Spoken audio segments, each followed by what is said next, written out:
ప్రపంచంలో ఒక పక్క యుద్ధ మేఘాలు కమ్ముకుంటే మరో పక్క ఆర్మ్స్ రేస్ కూడా ఆయుధాల కోసం అన్ని దేశాలు పరుగులు పెడుతున్నాయంట.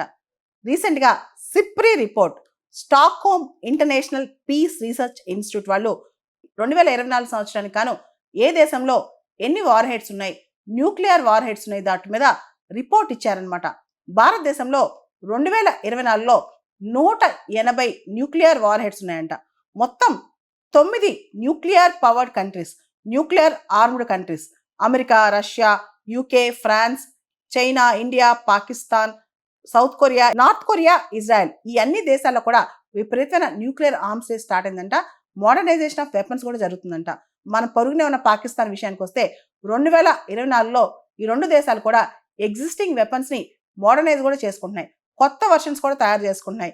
ఇదంతా కూడా మనం చూస్తే కనుక ప్రపంచంలో ఒక కొత్త arms race, nuclear arms race అనేది స్టార్ట్ అయిందనమాట.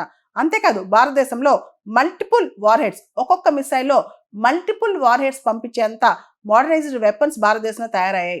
దాంతోపాటు పాకిస్తాన్లో కూడా కొత్త డెలివరీ సిస్టమ్స్, ఫిస్సైల్ మెటీరియల్స్ అన్ని కూడా లేటెస్ట్ అప్డేట్స్తో పాకిస్తాన్ కూడా న్యూక్లియర్ ఆర్మ్స్ రేస్లో ముందుకు పరిగెడుతుందంట.